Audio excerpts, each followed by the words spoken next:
Yeremia pasalnya yang ke-17 ayat yang pertama sampai 27. Firman Tuhan berbunyi demikian. Pergumulan Nabi oleh karena bangsa yang berdosa.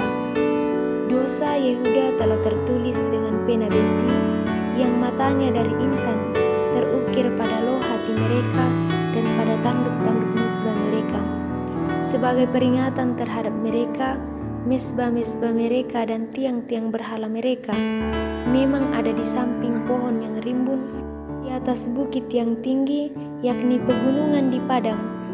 Harta kekayaanmu dan segala barang perbendaharaanmu akan kuberikan dirampas sebagai ganjaran atas dosamu di atas segenap daerahmu. Engkau terpaksa lepas tangan dari milik pusakamu yang telah kuberikan kepadamu, dan aku akan membuat engkau menjadi budak musuhmu di negeri yang tidak kau kenal. Sebab dalam murkaku api telah mencetus yang akan menyala untuk selama-lamanya. Beginilah firman Tuhan, terkutuklah orang yang mengandalkan manusia, yang mengandalkan kekuatannya sendiri, dan yang hatinya menjauh daripada Tuhan. Ia akan seperti semak bulus di padang belantara, ia tidak akan mengalami datangnya keadaan baik. Ia akan tinggal di tanah angus di padang gurun, di negeri padang asin yang tidak berpenduduk. Diberkatilah orang yang mengandalkan Tuhan, yang menaruh harapannya pada Tuhan.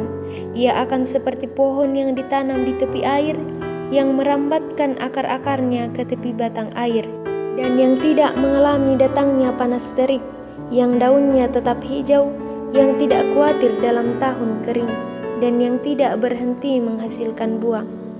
Betapa liciknya hati, lebih licik daripada segala sesuatu.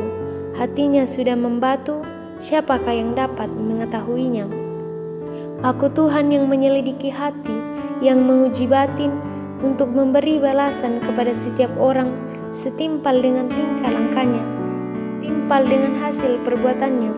Seperti ayam hutan yang mengerami yang tidak ditelurkannya, demikianlah orang yang menggaruk kekayaan secara tidak halal. Pada pertengahan usianya, ia akan kehilangan semuanya, dan pada kesudahan usianya, ia terkenal sebagai seorang bebal. Tahta kemuliaan luhur dari sejak semula, tempat bait kudus kita.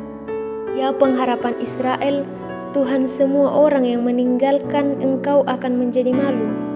Orang-orang yang menyimpang daripadamu akan dilenyapkan di negeri, sebab mereka telah meninggalkan sumber air yang hidup, yakni Tuhan. Sembuhkanlah aku ya Tuhan, maka aku akan sembuh. Selamatkanlah aku, maka aku akan selamat. Sebab Engkaulah kepujianku. Sesungguhnya mereka berkata kepadaku, di manakah firman Tuhan itu? Biarlah ia sampai.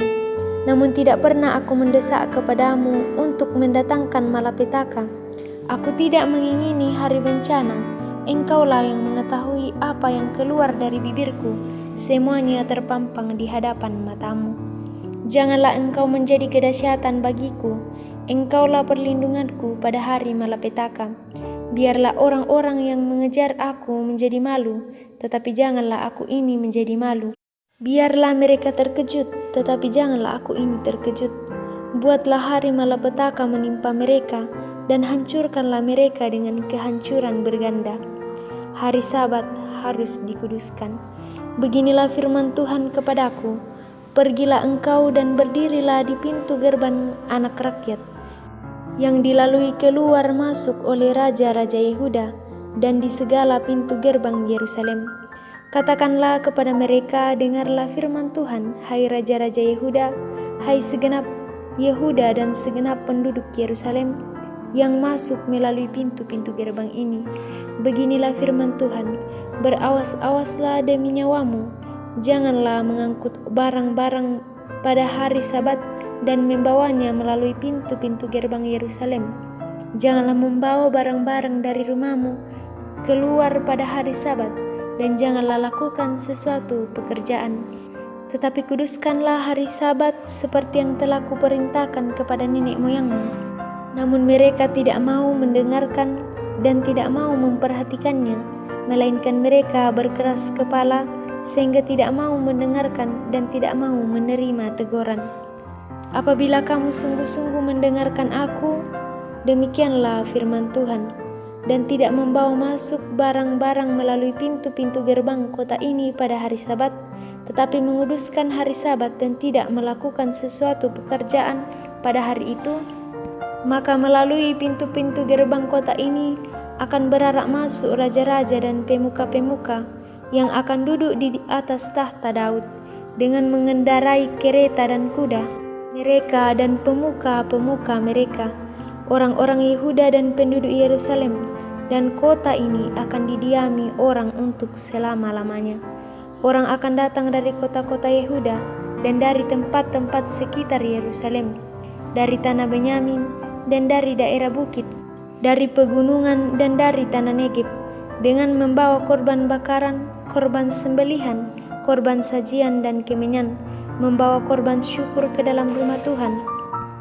Tapi apabila kamu tidak mendengarkan perintahku untuk menguduskan hari Sabat dan untuk tidak masuk mengangkut barang-barang melalui pintu-pintu gerbang Yerusalem pada hari Sabat, maka di pintu-pintu gerbangnya aku akan menyalakan api yang akan memakan habis puri-puri Yerusalem dan yang tidak akan terpadamkan. Amin.